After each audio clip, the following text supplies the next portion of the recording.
नमस्कार, मैं डॉक्टर ईतू सिंह आपका अपने चैनल अर्थात में स्वागत करती हूँ।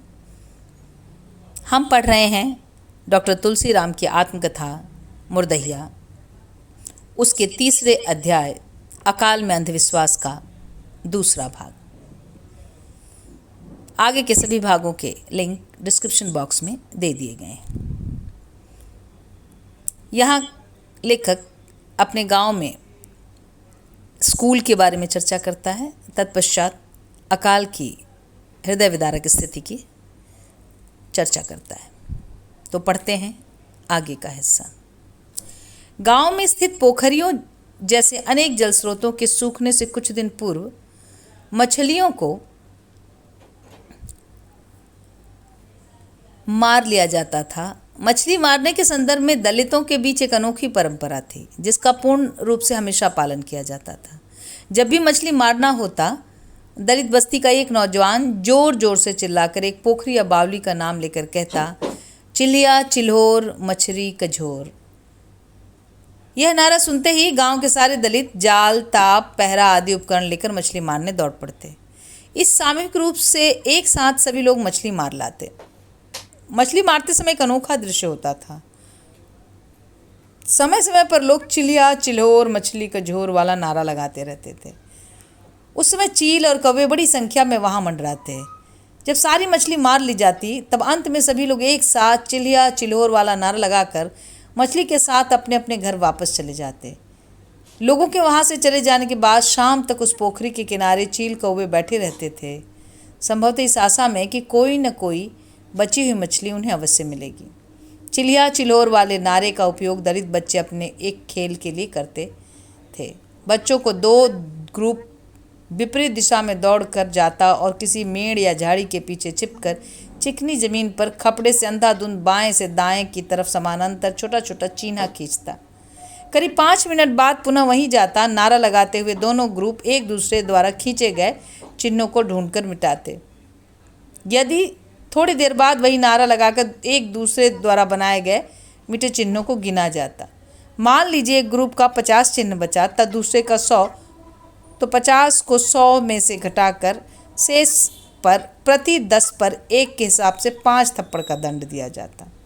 इसका मतलब हारा हुआ पक्ष 5 थप्पड़ खाता था। यह खेल हमारे बीच अत्यंत लोकप्रिय था। उस अकाल की भुखमरी के दौरान भी हमें चिल्हिया चिल्होर का खेल बहुत अच्छा लगता था। अकाल के बावजूद उन दिनों बड़े कड़ाके का जाड़ा पड़ा। जाड़ों में हम स्कूल से आते ही गांव के अन्य बच्चों के साथ घर से नमक लेकर विभिन्न सिवानों से में खड़ी चने की हरी हरी फसलों के बीच उसको खोंट खोंट कर खाते थे। सभी बच्चे इस कच्चे साग से पेट भर लेते थे। कोई भी अपने चने से साग खोंटने से मना नहीं करता था, क्योंकि खोंटने से कंछियाँ ज़्यादा अच्छी निकलती हैं, इसलिए पैदावार अधिक होती है। शाम को दलित औरतें मटर तथा सरसों का साग खोंट कर घर लाती तथा सभी लोग उसे पकाकर रात में खाते। किंतु अकाल की गर्मियों के दिन बहुत कष्टदायी हो गए थे। सन 1959 की गर्मियों के शुरू में ही एक बार बड़ी बड़ी टिड्डियों का बड़ा भारी प्रकोप आया। अभी अभी जौ तथा गेहूं की फसलें पककर तैयार होने वाली थीं। विभिन्न गांवों में खबर फैल गई कि अफ्रीका से टिड्डियां आ रही हैं और वे जहां उतरती हैं वहां पूरे खेत के दानों को साफ कर देती हैं। हमारे गांव में भी हड़कंप मच गया। दलित बस्ती में शीघ्र ही जमींदार आकर सबको टिड्डियां उड़ाने की तैयारी करने के लिए कहने लगे। सभी दलित बच्चे, बूढ़े, जवान, जिसको जो भी बजाने के लिए मिला, जैसे थाली, बाल्टी, लोहे की चादर, गगरी, गगरा, टीन, कनस्तर, डब्बे आदि लकड़ी से जोर जोर पीटते हुए खेतों में फैल गए। मैं भी एक थाली पीटते हुए अपने पिता तथा माँ के साथ ब्राह्मणों जमींदारों के खेतों से टिड्डियाँ भगाने गया था।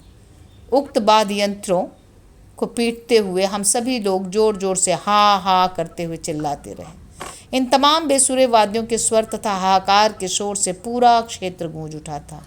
लाखों लाख टिड्डियों के साथ एक अत्यंत तेज गति से उड़ने की साएं साएं करती हुई आवाज़ बहुत विचित्र सी लगती थी। जिस खेत में वे उतर जाती, अविलंब उसकी सारी फसलें ठूट हो जाती, बालियां गायब हो जाती। उनके चले जाने के बाद सारे सिवान में हजारों टिड्डियां उड़ते समय एक दूसरे से टकराकर गिरकर मर गई थीं तथा काफ़ी संख्या में वे मरने के लिए छटपटा रही थीं। ऐसी टिड्डियों का खेतों में जाल सा बिछ गया था। शीघ्र इन खेतों में मरी हुई टिड्डियों को खाने के लिए चींटियों की भरमार हो गई थी। बड़ा विचित्र नज़ारा था। फसलों का बहुत नुकसान हुआ था। ये टिड्डियाँ काफ़ी बड़ी बड़ी थी, करीब करीब 6 इंच लंबी थीं।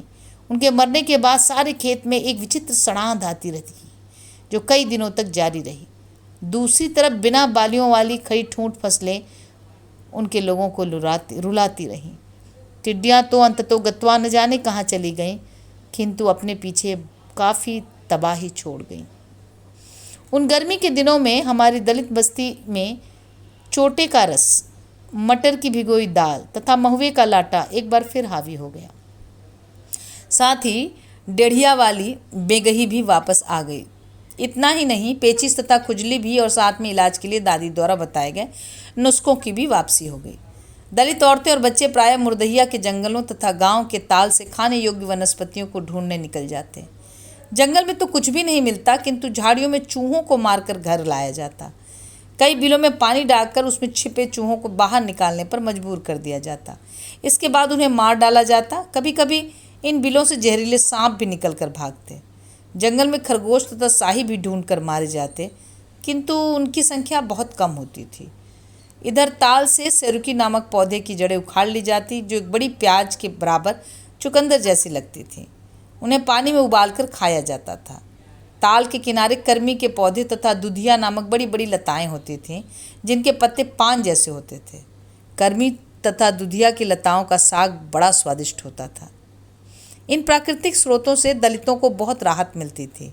साथ ही जब ये प्राकृतिक खाद्य सामग्री समाप्त हो जाती तो आषाढ़ का महीना आते आते घरों के पास की ज़मीनों पर फेंकी गई आम की गुठलियों से पौधे निकलने लगते थे। 2-4 पत्तियों के पनप जाने के बाद बैंगनी रंग के ये पौधे बहुत मनमोहक लगते थे। इन्हें अमोला कहा जाता था। बच्चे ज़मीन से गुठली हटाकर अंदर से कच्ची गुठली निकाल लेते। बच्चे इन कच्ची गुठलियों को आग में भून कर खा जाते थे तथा इन अमोलों वाली गुठलियों से पौधे तोड़कर फेंक दिए जाते थे। गुठली के जिस हिस्से से पौधे निकलते थे उस तरफ से उसमें छेद बन जाते थे। छेद वाले हिस्से को बच्चे पत्थर पर रगड़कर बांसुरी के मुंह जैसा सपाट बना लेते। मुंह से लेकर फूंक कर इन्हें बजाने पर शहनाई जैसी सुरीली आवाज़ निकलती। बच्चों का यह वाद्य यंत्र अमौली के रूप में जाना जाता था। जब भी बच्चे भुनी हुई गुठलियों को खाते, उसके बाद इन अमौलियों को वे देर तक अवश्य बजाते। दलित बच्चों द्वारा मौली से निकाले गए इन सुरीले स्वर में हमेशा गुठली खाने से प्राप्त संतुष्टि की उद्घोषणा समाहित होती थी। मुझे भी अमौली बजाना बहुत अच्छा लगता था। इस दौरान सबसे बुरी हालत नाइयों, धोबियों, मुसहरों तथा नटों की होती थी। हमारे पूरे क्षेत्र में मात्र एक परिवार बगल के टणवा गांव में नाई का था। उसी गांव में 2 परिवार धोबियों का रहता था। उस क्षेत्र के करीब 1 दर्जन गांवों के बाल काटने का काम वही नाई करता था तथा धोबी इन सभी गांवों के लोगों के कपड़े धोते थे। हैरत में डालने वाली परंपरा यह थी कि ये सभी काम मुफ्त में करते थे। मजदूरी के रूप में इन्हें साल भर में रबी तथा खरीफ की फसलों में सिर्फ एक कोड़ा हर घर से मिलता था, किंतु सकाल में धान के कोड़े इन्हें नहीं मिले क्योंकि सारी फसलें सूख गई थीं। अतः इन परिवारों की बड़ी दुर्दशा होती थी। विशेष रूप से धोबियों को प्रतिदिन सैकड़ों कपड़े, वह भी साड़ी तथा धोती जैसे बड़े बड़े कपड़े धोने पड़ते थे। कपड़े धोने में जाति भेद नहीं था, हर जाति के कपड़े इन्हें धोने पड़ते थे। धोने का काम वे रेह से करते थे। ऊसर की एक विशेष प्रकार की भुरभुरी मिट्टी जो धरती की सतह पर धूल जैसी बिखरी होती थी, जिसमें चूने की तरह कोई प्राकृतिक रसायन मिला रहता था, उसे रेह कहते थे। रेह से कपड़े साफ हो जाते थे। हमारे गांव तथा टणवा गांव के बीच स्थित भरथैया की झील थी, जिससे हमारे स्कूल वाला नाला निकलता था। वहीं पाटा पर पीट पीट कर कपड़े धोए जाते थे। एक 2.5 फीट लंबे तथा 1.5 फीट चौड़े पत्थर को भरथाया के किनारे थोड़ी सी ऊंचाई पर रखकर धोबी पानी में खड़े होकर उस पत्थर पर पीट पीट कर कपड़े धोते।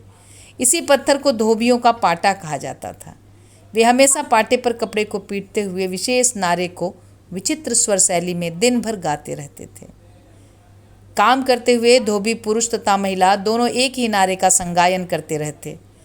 वह नारा था शिव राम शिव, शिव राम शिव, यानी सिया राम का बिगड़ा हुआ रूप। जब भरतैया में कई धोबी तथा धोबी पाटा पीटते हुए एक साथ शिव राम शिव गाते तो पास से गुजरने वाले राही अचानक वहाँ थोड़ी देर तक रुककर उस अनोखे स्वर को अवश्य सुनते। इन धोबियों का वार्तालाप शैली का लोकगीत अत्यंत लोकप्रिय था, जिसे धोबी पुरुष बैलों के गले में पहनाई जाने वाली बड़ी बड़ी घंटियों का घुंघरू बनाकर कमर में बांधकर एक अनोखी नृत्य शैली में नाच नाच कर गाते थे। साथ में घंटा तथा लोहे के करताल नामक वाद्य भी खूब जोर से बजते रहते थे। यह नृत्य तथा लोकगीत बेहद आकर्षक होते थे। आम भाषा में धोबियउआ नाच कही जाने वाली यह दुनिया की एकमात्र ऐसी नृत्य शैली थी जिसमें घंटियों वाले घुंघरू पैर के बदले कमर में बांधा जाता है। इस नाच के साथ वार्तालाप के रूप में गाए जाने वाले लोकगीत का संदर्भ यह है कि गाँव में एक कहावत के अनुसार धोबी की बिटिया के न नैहरे सुख न ससुरे सुख, अर्थात धोबी की बेटी को मायके तथा ससुराल दोनों जगह कपड़े धोने पड़ते हैं। अतः नवविवाहिता धोबिन का अपने पति से झगड़ा होता सवाल जवाब के रूप में यह लोकगीत शुरू होता है, जिसकी कुछ पंक्तियां धोबिन का अपने पति से झगड़ा होता है और वह मायके चले जाने की धमकी देती है, जिसके बाद दोनों के बीच सवाल जवाब के रूप में यह लोकगीत शुरू हो जाता है, जिसकी कुछ पंक्तियां इस प्रकार से हैं। जो तो धोबिन जैबी अपने नैहरवा कि हम धोबिया अइबे अपनी ससुररिया कि हम धोबिया, जोते धोबिया अइबे अपने ससुररिया कि हम धोबिन सुतबे अम्मा जी के गुदिया कि हम धोबिन, जोते धोबिनी सुतबी अम्मा जी के गुदिया कि हम धोबिया सुतबे तोहरी गोड़रविया कि हम धोबिया, जोते धोबिया सुतबे हमरे गुड़वरिया कि हम धोबिया मरबो लतवा के मरिया कि हम धोबिया, आदि आदि। इस तरह पास वाले पारूपुर नामक गांव में सिर्फ एक परिवार मुसहरों का था। उस परिवार में 1 दर्जन से ज़्यादा बेटे बेटियां थीं, जिन्हें एक छोटी सी झोपड़ी में रहना पड़ता था। उनकी जीविका का एकमात्र साधन था पलाश के पत्तों से पत्तल बनाकर शादी विवाह आदि के अवसर पर खेप पहुंचाना। वे इन अवसरों पर खाने के बाद फेंके गए जूठे पत्तलों से बचे हुए भोजन को झाड़ झाड़ कर कपड़े बिछाकर इकट्ठा करके अपने परिवार को खिलाते थे। यह एक अत्यंत अमानवीय परंपरा थी। कोई उन्हें कभी निमंत्रित करके नहीं खिलाता था और न कोई समाज सुधारक उनकी इस प्रथा को छुड़ाने के प्रयास ही करता था। उन अकाल के दिनों में बहुत कम विवाह संपन्न हो पाते थे, क्योंकि खाद्यान्नों की कमी से इन्हें भविष्य के लिए स्थगित कर दिया जाता था। सिर्फ मृत्यु भोज ही संपन्न हो पाते थे। अतः इन मुसहरों की बहुत दयनीय हालत हो गई थी। वे मेढक तथा चूहे खाने के लिए भी जाने जाते थे, किंतु बरसात न होने के कारण उस वर्ष मेढकों का कहीं अता पता नहीं था। इसलिए उनकी परेशानी बहुत ज़्यादा बढ़ गई थी। खेत मजदूरी की भी परंपरा नहीं थी। वे बड़ी कड़ाई के साथ अपने पेशे से कटिबद्ध थे। वे अक्सर फाका करते थे, किंतु कभी किसी से कुछ मांगते नहीं थे। ऐसे ही स्वयं हमारे गांव में एक परिवार नट का था। सोफी नामक इस नट के 3 बड़े बेटे, एक बहू तथा 2 जवान होती बेटियां थीं। उसकी पत्नी भी थी।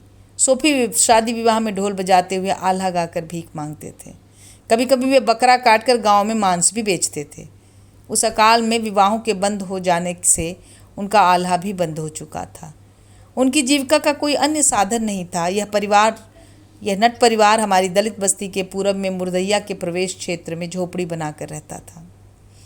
एक तरह वे मुर्दैया के मुहाने पर रहते थे। ऐसा लगता था कि भूत भूतनियों की चौकीदारी वे ही करते थे। सोफी की बहू तथा दोनों बेटियां सौंदर्य के मामले में अपरंपार संपन्न थी, किंतु भूख उन्हें भी लगती थी, पर उसे मिटाने के लिए उनके पास कुछ भी नहीं होता था। धीरे धीरे मजबूरी में उनका सौंदर्य काम आने लगा। गांव के कुछ अभद्र ब्राह्मण युवक संध्या के समय मुर्दैया के उस मुहाने पर लगता था कि स्वयं भूतों की चौकीदारी करने लगे। उन नटनियों का सौंदर्य मुर्दैया की उन्हीं कटीली झाड़ियों के पीछे प्रायः गुम होता रहा। इस बीच हमारी दलित बस्ती में एक अनहोनी हो गई। बस्ती के एक पुराने कुएं से पानी निकालते समय एक औरत उसमें फिसलकर गिर गई। जब तक लोग उसे निकाले वह मर चुकी थी। उसकी लाश को मुर्दैया पर दफना दिया गया। पहले से ही घोर अंधविश्वासों तथा भूत भूतनियों के आतंक से पीड़ित हमारी दलित बस्ती में कुएं में गिरकर मरी हुई नई चुड़ैल का भय बुरी तरह से छाने लगा। लोगों ने उस कुएं का पानी पीना बंद कर दिया तथा संध्या होते ही उसके पास कोई नहीं जाता। चुड़ैल के भय से लोग इतना आतंकित हो गए थे कि लोग दावा करने लगे थे कि रात में उन्हें कुएं से जोर जोर से पानी की हलकने की आवाज़ सुनाई देती है। हमारे घर में वह गुस्सैल नग्गर चाचा का छोटा बेटा, जिसका नाम कुद्दन था, एक अजीब भूतय रोग से पीड़ित हो गया। वह अचानक रात में नींद से जागकर जोर जोर से चिल्लाने लगता कि वह चुड़ैल सामने खड़ी है। घर के सभी लोग लाठी लेकर उठ जाते थे, किंतु किसी को कुछ भी दिखाई नहीं देता। वह फिर भी कहता रहता कि देखिए वह उधर खड़ी है। उसकी इस मनोरोगी समस्या से हमारे परिवार में आतंक छा गया था। मजबूरी में ओझा बुलाकर चुड़ैल को भगाने के लिए ओझैती करानी जाने लगी। एक ओझा और दूसरे सोखा ने से यह ओझैती होने लगी। ये ओझा और सोखा हमारे रिश्तेदार थे। इनका नाम था दौलत तथा किशोर। स्वयं नग्गर चाचा के दोनों बेटों की शादी इसी ओझा की 2 सगी बेटियों से हुई थी। सोखा उसी ओझा के छोटे भाई थे। ये दोनों ओझैती से बहुत पैसा कमाते थे। वास्तव में ओझैती संपूर्ण रूप से एक अंधविश्वासी मनोवैज्ञानिक जालसाजी होती है, जिसका सच्चाई से कोई संबंध नहीं होता है। हमारी ये दोनों ओझा सोखा ओझैती के बाद चुड़ैल या भूत बैठाने के लिए बनारस स्थित 50 मोचन नामक पोखरे पर जाते थे। वहाँ वे एक लाल कपड़े में भूत को गठिया कर ले जाते थे। हमारे घर से वे चुड़ैल तथा भूत को पकड़कर इसी तरह ले गए थे। वे पहले लौंग तथा घी के अक्षत के से काली तथा दुर्गा के नाम विचित्र शैली में बोल बोल कर हिचकी लेते तथा लगता था इस तरह के कर्म कांड के बाद वे धार लेकर हमारे मकान के पीछे लगी केखट यानी केले के पेड़ों के झुकाम के पास जाते और धार की क्रिया करने के विशेष जगह की मिट्टी खोदने लगते थे। थोड़ी देर तक खुदाई की क्रिया करने के बाद उसमें से चांदी का 1 रुपया वाला सिक्का, वही बिस्टुकुरिया, ढूंढ निकालते थे और कहते थे कि भूत मिल गया। वास्तव में बिस्टुयूरिया की यह भूतई खुदाई एक जालसाजी वाला नाटक होता था। वे स्वयं पहले से ही उस केरवट के पास बिस्टीरिया गाड़ देते थे, जिसके बाद वे नाटकीय ढंग से ढूंढ निकालते थे। इसके बाद वे इस बिस्टीरिया वाले सिक्के के साथ लौंग, जायफल तथा अक्षत समेत कुछ अन्य सामग्री लाल कपड़े में बांधकर पिशाच मोचन ले जाते। इस प्रक्रिया के पहले वे एक मिट्टी की हंडिया में कंडा जलाकर उसमें ढेर सारे सूखे लाल मिर्च डालकर उसका जहरीला धुआं चुड़ैल या भूत से पीड़ित व्यक्ति को सूंघाते। फिर ओझा उसी नाट्य शैली में ओझैती करते हुए जोर जोर से चुड़ैल या भूत को संबोधित करके पूछता, बोल दुष्ट भागती है या नहीं, भागता है या नहीं। जाहिर है कि जहरीले धुएं से पीड़ित व्यक्ति स्वयं उससे छुटकारा पाने के लिए चिल्लाने लगता कि हाँ हाँ, अब मैं भाग रही हूँ या रहा हूँ, कभी भी वापस नहीं आऊँगी या आऊँगा। ऐसा कबूलने के बाद पीड़ित व्यक्ति स्वयं संतुष्ट हो जाता कि अब चुड़ैल का भूत भाग गया। हमारे घर में इसी ढंग से उस चुड़ैल से छुटकारा मिला था। बाद में उन ओझा ने पिशाच मोचन में भूत को बैठाकर वापस आने के बाद देवी दुर्गा को एक बकरे की बलि दिलवाई। उधर बस्ती में जब भी कोई बीमार पड़ता, इसकी सारी जिम्मेदारी उसी कुएं वाली चुड़ैल पर थोप दी जाती। खास करके जब छोटे बच्चे ज्वर से पीड़ित होते तो यह अंधविश्वास बहुत गहरा हो जाता था। एक अंधविश्वास के चलते लोग बत्तख नामक पालतू पक्षी को बच्चे के ऊपर बैठने पर मजबूर करते। इसमें मान्यता यह थी कि चुड़ैल भाग जाएगी। इन बीमार बच्चों को कोई दवा नहीं दी जाती। इस तरह कई बच्चे मर जाते। फिर हुल्लड़ मच जाता कि चुड़ैल ने बच्चे को खा डाला। बीमार औरतों को चुड़ैल से छुटकारा दिलाने के लिए ओझा लोग बिरई लगाते थे। उसी कुएं के पास पीड़िता को ले जाकर उसके कान में बरगद की कोमल लिपटी हुई पंखुड़ी डालकर वही मिर्चे वाली धुआं और हाड़ी उससे सूंघाकर कबूल करवाते कि वह भाग रही है। धुआं सूंघाते समय ओझा उसे पीड़िता का बाल पकड़कर कुएं में गिराने का नाटक करते हुए बार बार पूछता कि चुड़ैल तू भागती है कि नहीं। वास्तव में गिरने के डर से तथा धुएं के आतंक से पीड़िता भयंकर रूप से चिल्लाकर भागने वाली बात बोल देती थी। इसे ही बिरई लगाना कहते थे। उस समय एक बार मेरी माँ को भी बिरई लगाई गई थी, जिससे मैं बुरी तरह डर गया था। कई ओझा तो पीड़िता को थप्पड़ों से मारते भी हैं। इस प्रक्रिया में भूत भगाने के लिए कुछ लोग मटुआही भी करवाते हैं। मटुआही कराने के वाले एक तरह के ओझा ही होते हैं, किंतु उन्हें मटुआही भी कहा जाता है, मटुआह कहा जाता है। मटुआही हमेशा मुर्दहिया के पास एक पेड़ के नीचे संपन्न होती थी। इसके लिए एक विशेष दिन निर्धारित किया जाता। उस दिन वहाँ सैकड़ों लोग आसपास के गांवों से भी मटुआही देखने आ जाते। इस प्रक्रिया में सनी मिट्टी का छोटी गेंद के बराबर एक गोला बनाकर जमीन पर रख दिया जाता मटुआ ओझा की शैली में हिचकते, गिनगिनाते, आगे पीछे दाएं बाएं नाटकीय ढंग से डग भरते हुए घंटों गाते हुए देवी का गुणगान करता रहता। उसका यह गायन बड़ा आकर्षक लगता था। इस प्रक्रिया में देवी प्रसन्न होकर उस मटुहा से पूछती कि आखिर उस मिट्टी की गेंद में कौन सी वस्तु छिपा कर रखी हुई है। यदि इस छिपी हुई वस्तु का नाम मटुहा बता देता तो मान लिया जाता कि भूत अब पकड़ में आ गया है। इसी को मटुआही कहते थे। मटुआही संपन्न होने में 5-6 घंटे का समय लग जाता था। वास्तव में मटुआही की पूर्ण रूपेण एक मनोवैज्ञानिक जालसाजी होती थी। षड्यंत्र के माध्यम से मिट्टी की गेंद में कोई वस्तु छिपाई जाती थी, जो काम मटुआह का कोई एजेंट करता था, तथा छिपी हुई वस्तु के बारे में मटुआह को पूरी जानकारी होती थी। वह तो सिर्फ लोगों को मनोवैज्ञानिक रूप से संतुष्ट करने के लिए घंटों तक मटुआही का नाटकीय कार्य संपन्न करता था, ताकि लोग आश्वस्त हो सकें कि वास्तव में मटुआह ने अपने दैवी चमत्कार से भूत को पकड़ लिया है। हमारे गांव वाले साल में 1-2 बार मटुआही अवश्य ही कराते थे। इस भूत चुड़ैल भगाने की प्रक्रिया में एक विशेष तांत्रिक क्रिया का भी आयोजन हर साल किया जाता, जिसे कराहा चढ़ाना कहा जाता था। कराहा हमेशा गांव के अहिर लोग एक पौहारी बाबा पावहारी द्वारा चढ़ाते थे। पौहारी बाबा हमारे गांव के एक अहिर ही थे तथा भरथैया झील के पास वाले जंगल में एक झोपड़ी बनाकर रहते थे। उनकी पूजा पद्धति या तांत्रिक सिद्धि के बारे में किसी को कुछ भी पता नहीं चल पाता था, क्योंकि वे सब कुछ गुप्त रूप से अपनी झोपड़ी में करते थे। वे झोपड़ी से के बाहर हमेशा हंडिया में आहरा लगाकर खाना पकाते और खाते। वे सुबह शाम देसी घी की अगियारी करते तथा किसी भी रोगी को दवा देने के नाम पर अगियारी से बनी राख को खाने के लिए देते। इस राख को भभूत कहा जाता था। उनकी इस भभूत भूतनी भगाने के लिए दी जाती थी। गांव के लोगों को विश्वास था कि उनकी भभूत चमत्कारी होती थी। इस चमत्कार को सिद्ध करने के लिए वे कराहा चढ़ाते थे। इसके लिए वे अहिरौटी के अंदर खुले मैदान में गोहरे यानी गोबर का उपला का आहरा लगाते थे। फिर कुछ भवानी देवी का जाप करते हुए उन गोहरा को औझाओं की तरह गिनगिनाते हुए आसमान में फेंकते। गोहरा शीघ्र ही जलता हुआ नीचे गिरता, जिसे वे हाथों से पकड़कर ओहरे में आग लगा देते। गोहरे को आसमान में फेंककर जलाने वाले तंत्र से वहां उपस्थित सैकड़ों लोग वशीभूत होकर भवानी देवी की जय जयकार करने लगते। इसके बाद वे जलते हुए बड़े अहरे पर कड़ाहा यानी कड़ाहा रखकर उसमें कई बाल्टी दूध पकाते। शीघ्र ही खौलते हुए दूध में पौहारी बाबा लोटा भर कर नहाने लगते। नहाते समय भवानी देवी का नाटकीय मुद्रा में हिचक हिचक कर जाग भी करते। साथ ही अपनी तेल पिलाई लाठी को भी वे उस खौलते दूध से धोते। फिर लाठी को कंधे पर रखकर एक खतरनाक पहलवानी मुद्रा में अहरे के चारों तरफ घूमते। उस समय ऐसे लगता कि मानो वे सारी दुनिया को उसी लाठी से मिटा देंगे। बीच बीच में वे पुनः खौलते हुए दूध से नहाते रहते। घंटों तक चलने वाली इस तांत्रिक क्रिया को दूर दूर से लोग देखने पहुंचते थे तथा चमत्कृत होकर वापस जाते। कराहा चढ़ाने के बाद पौहारी बाबा का तांत्रिक चमत्कार और भी ज़्यादा स्थापित हो जाता तथा उनके यहाँ भभूत लेने वालों की संख्या बढ़ती रहती। मैंने स्वयं 2 बार पौहारी बाबा के यहाँ कराहा चमत्कार को देखा था। आज के ज़माने में आग जलाने या आग पर चलते हुए भी न जलने का रहस्य विज्ञान द्वारा उजागर हो चुका है। यह किसी भी तरह का चमत्कार नहीं है, किंतु उस समय अंधविश्वासी मान्यताओं के चलते मूर्खतावश इसे चमत्कार समझा जाता था।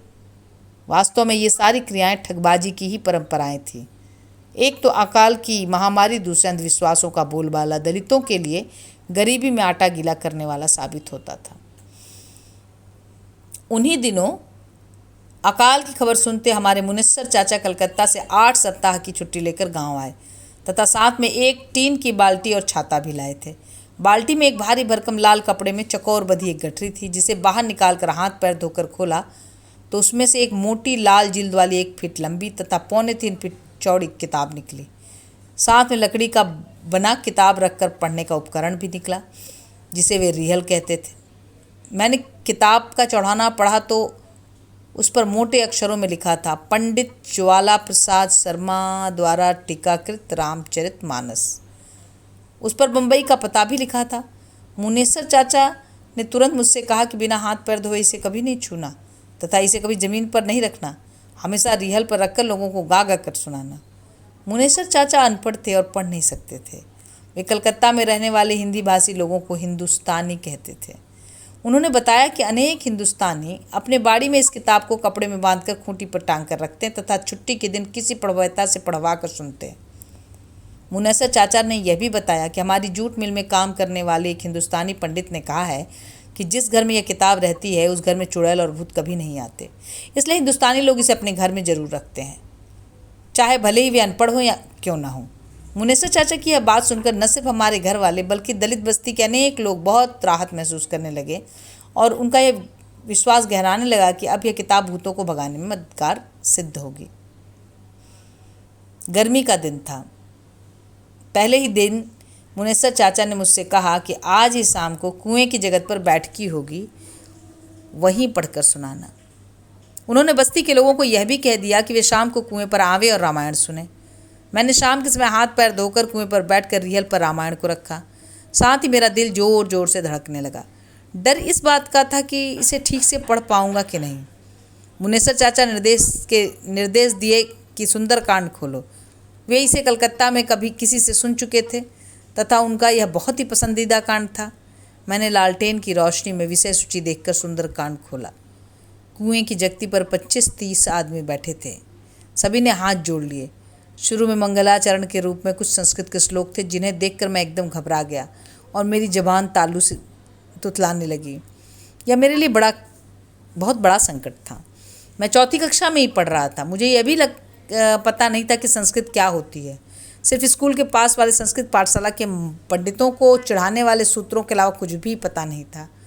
तुतलाते हुए मैंने शुरू के 2-3 संस्कृत वाले छंदों का लिखा हुआ सिर्फ अर्थ पढ़ा, जिनमें राम तथा अंत में हनुमान जी की वंदना थी।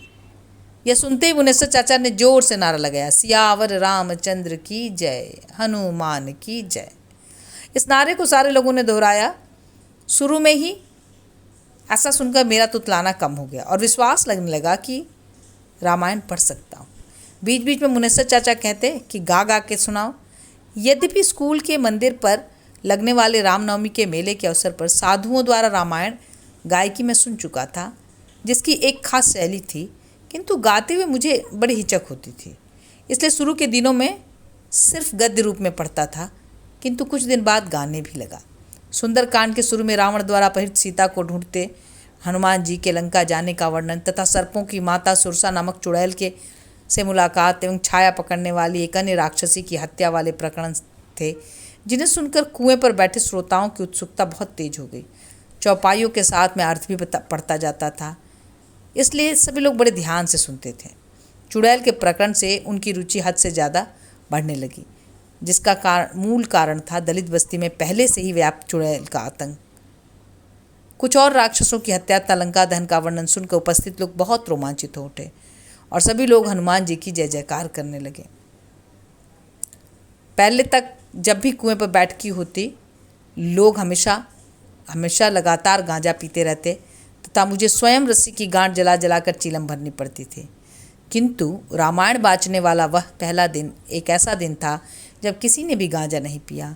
पहले दिन का वाचन लंका दहन के बाद समाप्त हो गया। लोग अगले दिन पुनः कुएं पर आने का वचन भी दे गए। उस रात बस्ती में मेरी बहुत प्रशंसा हुई थी। शुरू के कुछ महीनों तक रोज ही शाम को मजदूरी करके वापस आने के बाद थोड़ी देर तक लोग मुझसे रामायण सुनते, संभवतः इस विश्वास के साथ कि उन्हें भूत अब तंग नहीं करेंगे। उस दौर में गांव में एक अलग किस्म की डरावनी घटना हुई। हमारे गांव के सबसे ज़्यादा धनवान ब्राह्मण जमींदार निरंजन पांडे थे। उनके बड़े भाई विसर्जन पांडे जटाधारी साधु बनकर बभनौटी के एक फरलांग पश्चिमी तरफ बरम बाबा के चौरा के पास कुटी बनाकर रहते थे। रूप रंग में वे पौराणिक विश्वामित्र ही लगते थे। उन्हें लोग पंडित जी के नाम से जानते थे। बरम बाबा के चौरा के पास एक छोटा चबूतरा था जिसे सत्ती माई का चौरा कहते थे। बरम बाबा के चौरे पर गांव के लोग सत्यनारायण की कथा का आयोजन करते रहते थे। वास्तव में बरम बाबा कोई विशेष देवता नहीं है, किंतु बगल में सत्ती माई के चौरे से पता चलता है कि बरम बाबा गांव के ही बहुत पहले के कोई ब्राह्मण थे, जिनकी मृत्यु के बाद उनकी पत्नी उनकी चिता में जलकर सती हो गई थी। इसलिए दोनों का बहुत पुराना चौरा बना दिया गया है। बरम बाबा के चौरे पर एक बहुत ही मोटा और विशाल पीपल का जर्जर पेड़ था, जिसे देखने से पता चलता था कि वह पेड़ 19वीं सदी के पूर्वार्ध का अवश्य होगा। किंतु गांव में किसी को यह नहीं पता था कि ये दोनों चौरे सती प्रथा के प्रतीक थे। यह रहस्य कभी नहीं खुल पाया। सभी ब्राह्मण ये कहते थे कि सदियों पूर्व आंधी में उड़ते हुए एक पीपल का पौधा आकर यहाँ खड़ा हो गया, जिसे ईश्वर का चमत्कार मानकर लोग पूजने लगे। अतः वह चौरा तथा पीपल बहुत पवित्र माने जाते थे। निरंजन पांडे के बड़े भाई जटाधारी वेश में वहाँ निवास करते थे। इससे अंदाजा लगाया जा सकता है कि ब्रह्म बाबा और सती माई उन्हीं के पूर्वज रहे होंगे, किंतु इस रहस्य से भी पर्दा कभी नहीं हटा। गांव में चुल्ली नामक दलित अपने 2 बेटों के साथ निरंजन पांडे की हरवाही करते थे। चुल्ली की पत्नी का नाम सोमरिया था। वह भी एक अनोखी महिला मजदूरिन थी। सप्ताह के हर दिन के नाम वाली औरत, जैसे सोमरिया, मंगरी, बुधिया, बेउपैया, सुखिया, सनिचरी तथा अवतरिया, ये सभी हमारी बस्ती में रहती थी। सिमरिया गांव में चुगलखोरी के लिए बहुत प्रसिद्ध थी।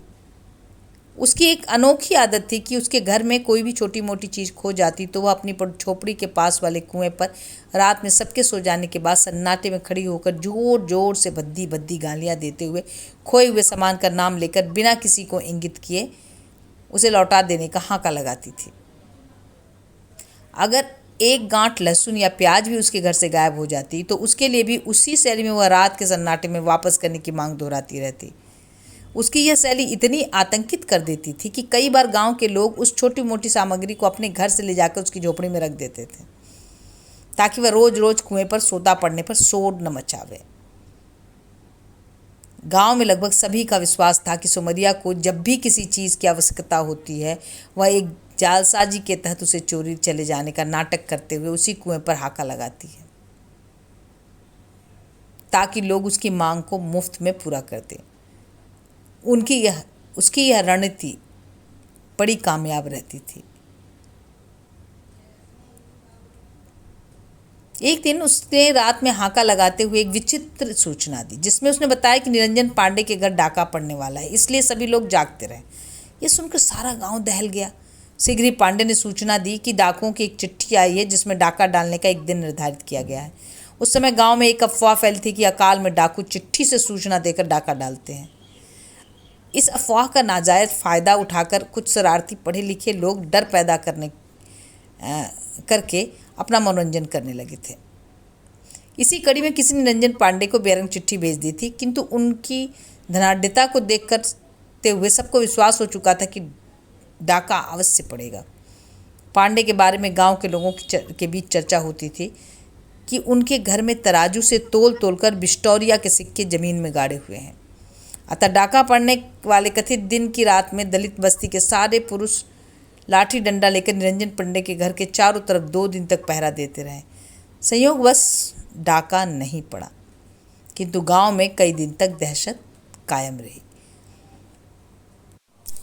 इसी बीच सन 1959 के मध्य में बभनौटी में एक अप्रत्याशित घटना हुई। ननकू पांडे, जो ढोलक बहुत अच्छा बजाता जानते थे, एक अकेले व्यक्ति थे। लोग ढोलक बजाने के कारण उन्हें मृदंगी कहते थे। उनकी उम्र 40 वर्ष की थी, किंतु बड़ी भारी तोंद वाले कुंवारे व्यक्ति थे। बगल के परसुपुर नामक गांव में एक विधवा युवती अपने मामा के घर आई थी। वह ब्राह्मणी भी थी। हमारे गांव के कुछ युवा ब्राह्मणों को एक खुराफात सूझी कि उस विधवा ब्राह्मणी का अपहरण करके मृदंगी से जबरन विवाह करवा दें। इसके लिए करीब 20 ब्राह्मण युवक दिन के 10 बजे ही लाठी भाले लेकर परसुपुर जाकर उस औरत को जबरन उठाकर गांव में ले आए। जिस समय वे उसे उठाकर गांव ला रहे थे, ये सारे ब्राह्मण युवक वीरतावश बरम बाबा की जय, बरम बाबा की जय का नारा भी लगाते जाते थे। मैंने उसे जोर जोर से लगाए जाने वाले नारे को सुना था और स्वयं उन्हें उस युवती को जानवर की तरह कंधे से ऊपर टांगे हुए लाते देखा था। उसे मृदंगी के घर में बंद कर दिया गया। विवाह का मंडप उनके घर के सामने सजाया गया। उनकी शादी अमिका पांडे ही कराने वाले थे। दलित बस्ती के लोग एकदम डर गए थे। जिस समय मंडप सजाया जा रहा था, उस समय वहीं चारपाई पर बैठकर मृदंगिया स्वयं अंधाधुंध ढोल बजा रहे थे। कुछ औरतें गाना भी गा रही थी। अंबिका पांडे के पत्रा के अनुसार विवाह रात के 9 बजे होने वाला था। गांव के ब्राह्मण विशेष रूप से बहुत उत्साहित इसलिए भी थे कि अपहरण के समय परसुपुर वालों ने हिम्मत नहीं दिखाई कि वे रोक सकें। अतः उनके बीच विजयी होने का अपार गौरव था।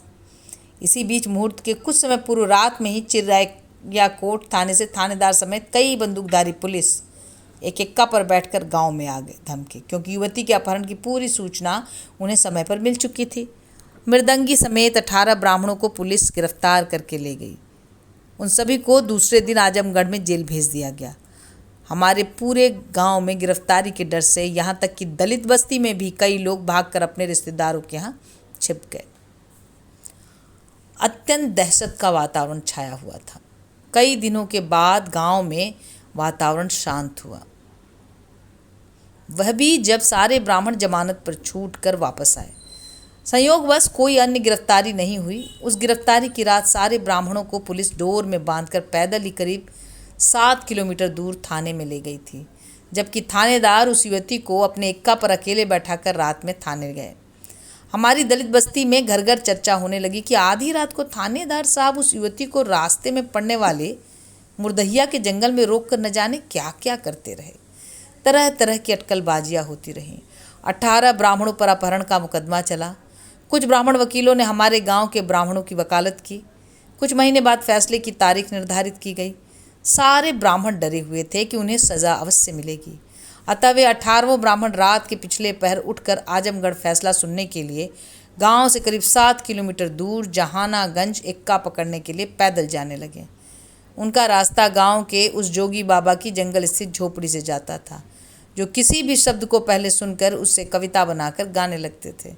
ये ब्राह्मण उनकी झोपड़ी आने पर बहुत तड़के ही जोगी बाबा के पैरों पर गिरकर उनसे आशीर्वाद लेने लगे, किंतु बिना कुछ बोले ब्राह्मण को गोड़ यानी पैर पर गिरते देखकर जोगी बाबा ने गाया, जैसन पड़त हउआ गोड़े गोड़ वैसे आई हैं बढ़िया मोड़, नहीं ससतिया सहब रामा, नहीं ससतिया सहब रामा। इसके बाद सभी ब्राह्मण आजमगढ़ कचहरी गए और सबूत के अभाव में छूट कर चले आए। गांव भर में शोर मच गया कि जोगी बाबा की कृपा से वे छूट गए। वास्तव में ब्राह्मणों के लिए यह एक बड़ा मोड़ था। मेरी ज़िंदगी में भी एक नया मोड़ आया।